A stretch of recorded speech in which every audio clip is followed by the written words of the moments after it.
Hi! Hello! We're back. With a new channel Yes. and a new attitude. Well, New attitude. Actually, not that. We're still pretty silly. Actually the same attitude.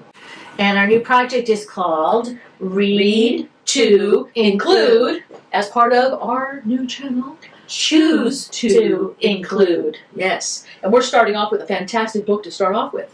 And I said it that way intentionally. Yeah. It's called Born Bad. Deets, please. Deets, I love Deets. This was written by C.K. Smuha and illustrated by Stephen Smith. It was published in September 2018 by Cicada Press in London. So it's a fairly new book. And it's a British book. It is a British book.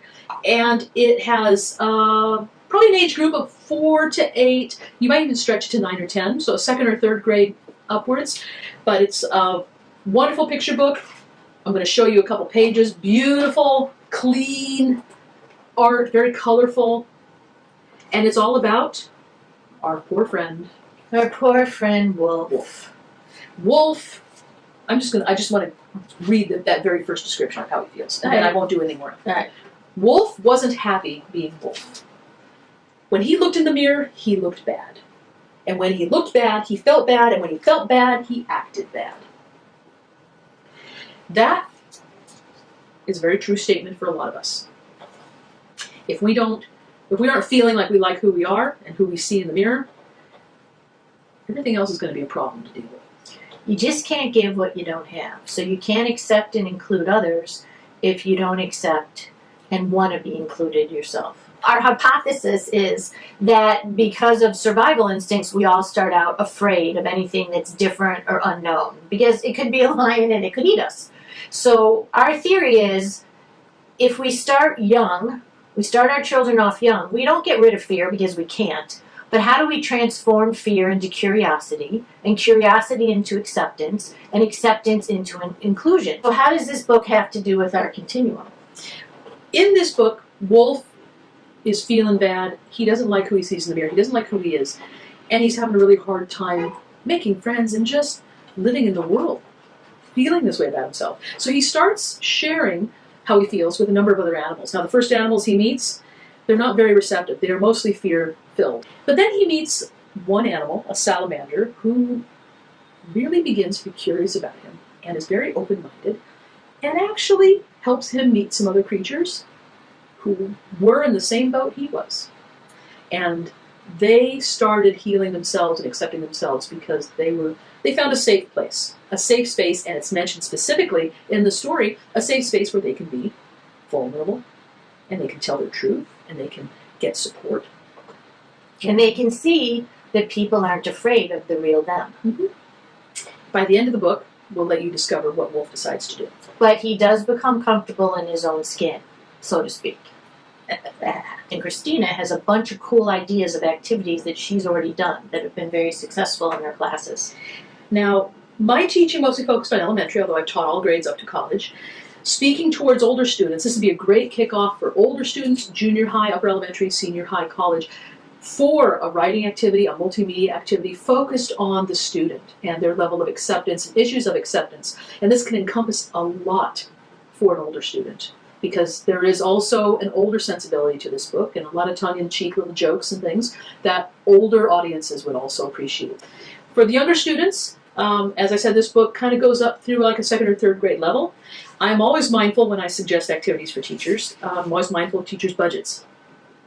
I really know that for me to suggest a fantastic activity that involves a $15 expenditure per student is really not a useful activity for many teachers and librarians out there. So I always aim for what can be afforded and what can be easily acquired. And so for the activity I'm going to suggest, the starting off point is simply a printer capable of grayscale. You're going to need some kind of access to a digital camera so you can get pictures of your students' heads right here. And or a phone. Or a phone. Use your phone, but it has to be able to talk to your printer. Something to draw with, some art medium. I've got crayons. And it simply involves printing out a picture of your student's face in grayscale. And I always start this activity with having them look at their own face and either think, if you've got some shy students, some students who aren't comfortable speaking out, or they can write it down, or you can write it down on the back of their paper or another piece of paper. When you look at this picture of yourself, what's something good that you feel? You know, what's one positive thing? What you like? What's one thing you like? Or a couple things you like?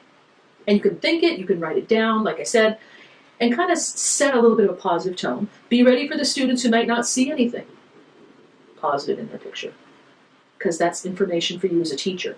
And that's an opportunity for you to do a little bit of talking, and then you can start the activity, but return to that, because that informs you about where that student is. Print out 2 copies of each picture, because one is going to be drawn upon, and one of them is going to be just their face, unadorned. And they are going to draw who they want to be, just like the wolf. The wolf was unhappy being who he was, but he had a vision in his head, who he wanted to be that would make him really feel positive and happy about himself. Who do you want to be? And it can be a realistic picture, it can be fantasy, it can be a pretend, whatever it is. And voila. Oh, should I show mine too? Voila, yours. So mine is about wanting to have purple skin, which I always have, and then I thought hot pink eyes might match. So That's excellent.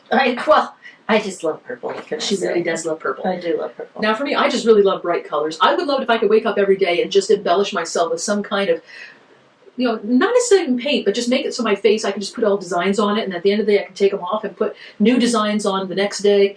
From this, there are other alternatives. Now you can take it to an older student who can do a little bit more smaller drawing, make smaller printouts of the faces, and then a whole body outline, and PDFs of this kind are all over the internet. You can draw one, and you embellish the face, glue it on top of the body, and now you can go for like a superhero costume, a fantasy costume, turn yourself into a dragon or whatever, or you know, whatever they want to be. It can be realistic, it can be fantastic. This is a little bit more kids who are a little more comfortable drawing. You can do collage. You can do magazine collage work on this. My suggestion is if you don't have a parent body who has magazines they can donate, dentists and doctors' offices, you might give them a call, see if they've got some expired copies that they were going to recycle or give away or throw away, and have them give to you for your classroom collection for art. An extension on this that I've used very successfully for back to school night in younger grades, they do this, and then I take this and I make a construction paper torso up to their waist. They put their clothes on it, meaning they draw what they're wearing or their school uniform or whatever. You glue the head to the construction paper torso, you glue that to the chair. And on back to school night, the parents come in and you've got all these little 2-dimensional versions of your students staring at them in their desk chairs. I think that would be a great idea.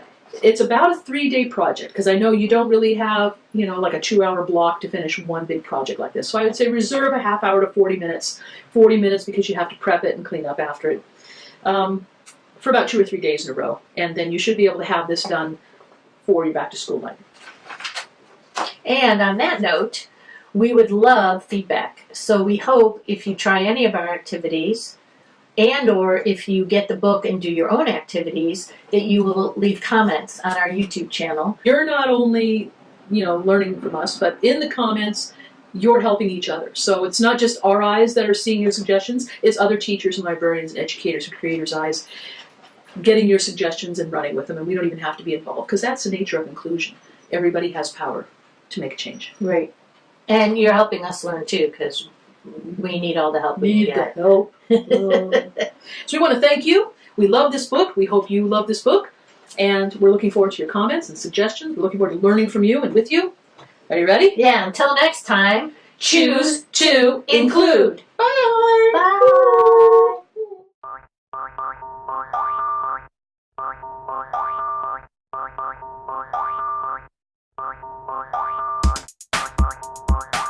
Do it. Come on. It's freaking me out because I can't see. Freaking me out. See.